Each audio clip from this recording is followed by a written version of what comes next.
Daniel Padilla binati ang ex-girlfriend na si Catherine Bernardo sa birthday nito.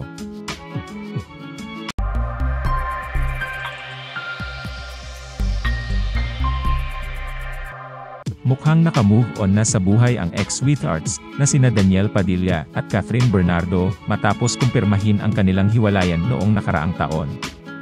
Gayunpaman, nakakuha ng atensyon ng netizens si Padilla matapos niyang tila batiin ang aktres sa kanyang karawan. Nagtungo si Padilla sa kanyang Instagram story noong hating gabi noong Martes, March 26, para mag-upload ng artfully blurred photo ng tila selfie ni Bernardo na may nakasulat na Happy Birthday sa Japanese. Ipinagdiwang ni Bernardo ang kanyang ika-28 kaarawan noong March 26, hindi pa sumasagot ang aktres sa pagbati ng kanyang ex-boyfriend.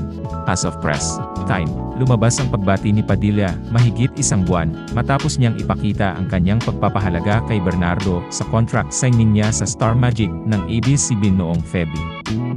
Hindi ko pwedeng kalimutan si Catherine. Maraming salamat, Catherine, sa ating maraming taon na pinagsamahan.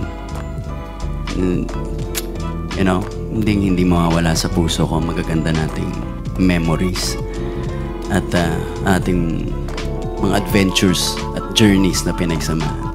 Thank you very much. Gayunpaman, ay hindi nabanggit si Padilla mula nang magkahiwalay sila. 11 taon nang magkarelasyon sina Padilla at Bernardo bago kumpirmahin ang kanilang hiwalayan sa magkahiwalay na pahayag noong Nobyembre 2023. Bahagi sila ng long-running love team na Kathniel, na bumuo ng dedicated fanbase sa paglipas ng mga taon. Ang kumpirmasyon ng breakup ni Catherine at Daniel noong nakaraang taon ay isa sa mga hottest showbiz topics ng 2023. Ilang pangalan ang nasangkot at maging ang mga celebrity ay pinag-uusapan ito sa gitna ng breakup.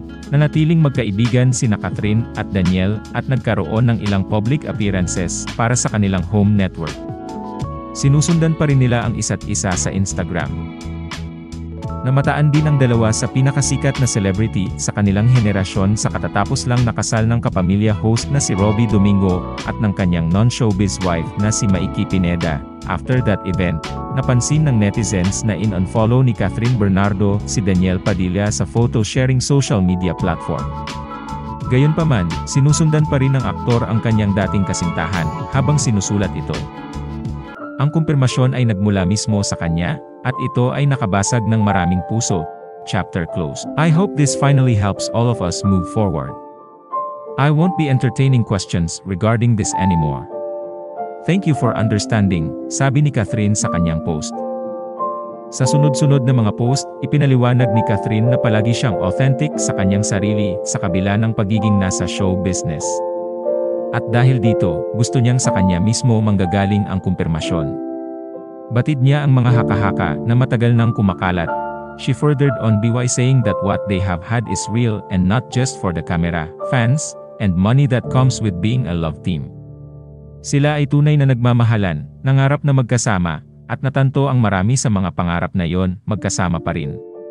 Sa kabila ng kanilang paghihiwalay, kalahati ng kanyang buhay ang ginugol niya sa kanya na hinding-hindi niya pagsisisihan at hindi kailanman ipagpapalit sa anumang bagay sa mundo.